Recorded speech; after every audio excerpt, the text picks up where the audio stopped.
नमस्कार बच्चों, आज हम पढ़ेंगे कक्षा 10वीं का गणित प्रश्नावली 5.1 प्रश्न क्रमांक 1 का तीसरा भाग। तो चलिए प्रश्न क्या है पढ़ते हैं, उसके बाद प्रश्न को हल करेंगे। तो ये है आपका प्रश्न क्या है। प्रत्येक मीटर की खुदाई के बाद एक कुआं खोदने में आई लागत, जबकि प्रथम मीटर खुदाई की लागत 150 रुपये है और बाद में प्रत्येक मीटर खुदाई की लागत 50 रुपये बढ़ जाती है।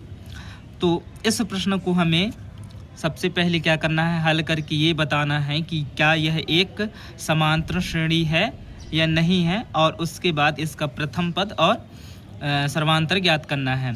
तो यहाँ पे ध्यान से समझिए, देखिए कुआं खोदने में प्रथम मीटर की खुदाई में जो लागत है कितना है, कह रहा है प्रथम मीटर की लागत 150 रुपये है। तो यहाँ पे हम जब हल करेंगे तो प्रथम मीटर की लागत क्या लिखेंगे, 150 रुपये। उसके बाद प्रत्येक मीटर की खुदाई कितना बढ़ जाती है, 50 रुपये बढ़ जाती है। यानी कि 1 मीटर के बाद दूसरा मीटर जब खुदाई होगा तो उसका जो लागत होगी 50 रुपये बढ़ जाएगी। चलिए इसको हल करके अच्छे से समझते हैं। तो यहाँ पे मैं लिख लिया हूँ, पहली मीटर की लागत मैंने आपको दिखाया है कितना है, 150 रुपये है ना प्रश्न में, ठीक है। अब प्रत्येक मीटर बाद की खुदाई का लागत कितना बढ़ जाता है, 50 रुपये। एक बार प्रश्न को और देखिए ताकि आपको अच्छे समझ में आए। देखिए ये देखो क्या लिखा है, और बाद में प्रत्येक खुदाई की लागत 50 रुपये बढ़ जाती है ना। तो यहाँ पे वीडियो लंबा ना हो करके मैं पहले से लिख लेता हूँ। दूसरे मीटर की लागत, देखिए पहली मीटर की लागत तो कितना है, 150 रुपये है ना। अब दूसरे मीटर की लागत में क्या होगा, प्रत्येक मीटर की और एक्स्ट्रा जो खुदाई होगी उसकी लागत कितना बढ़ जाता है, बोला है प्रश्न में 50 रुपये। तो यहाँ पे हम धन 50 लिखेंगे, ठीक है। तो कुल जो लागत होगा दूसरी मीटर की वो कितना आ जाएगा, 150 धन 50 200 रुपये हो जाएगा, ठीक है। इसी प्रकार हम तीसरे मीटर की लागत निकाल लेंगे। तो यहाँ पे मैं लिखा हूँ तीसरे मीटर की लागत बराबर, देखिए दूसरे मीटर की लागत तो 200 रुपये आ गया है, तो इसको हम 200 रुपये यहाँ पे लिखेंगे। और उसके बाद प्रत्येक मीटर की लागत बाद में जो खुदाई होता है उसका लागत कितना बढ़ जाता है, 50 रुपये। तो धन यहाँ पे आप 50 करोगे तो बराबर कितना आएगा, 200 धन 50 बराबर 250, यानी 250। तो इस तरह तीसरे मीटर की लागत कितना हुआ, 250 रुपये। इसी प्रकार हम चौथे मीटर की लागत निकाल लेंगे। यहाँ पे मैं लिख लिया हूँ चौथे मीटर की लागत बराबर, देखिए तीसरी मीटर की लागत आया है 250 और प्रत्येक मीटर की एक्स्ट्रा खुदाई में जो लागत लगती है वो 50 रुपये बढ़ जाती है। तो यहाँ पे धन 50, तो बराबर क्या हो जाएगा, 250 धन 50 बराबर 300। तो इस प्रकार हमने पहला, दूसरा, तीसरा और चौथी मीटर की लागत निकाल लिए हैं। अब इसको हम श्रेणी बनाते हैं और देखते हैं कि क्या यह एक समांतर श्रेणी है या नहीं। तो यहाँ पे मैं लिखा हूँ हमें प्राप्त श्रेणी। देखिए सबसे पहले क्या है, 150 है, तो हम लिखेंगे 150 जो हमें प्रथम मीटर की लागत है वो है ना, और दूसरी मीटर की लागत क्या है, 200। तो यहाँ पे हम लिखेंगे 200। इसके बाद तीसरी मीटर की लागत क्या है, 250, तो यहाँ पे हम लिखेंगे 250। उसके बाद चौथी मीटर की लागत कितना आया है, 300, तो यहाँ पे आया ये 300। तो इस प्रकार ये है हमें जो प्राप्त श्रेणी हुई है।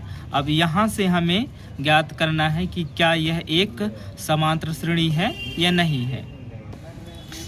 अब सर्वांतर निकालने पर, तो देखिए सर्वांतर कैसे निकाला जाता है, दूसरे पद में पहला पद को घटा देते हैं। तो 200 ऋण 150 बराबर कितना आया, 50, ठीक है।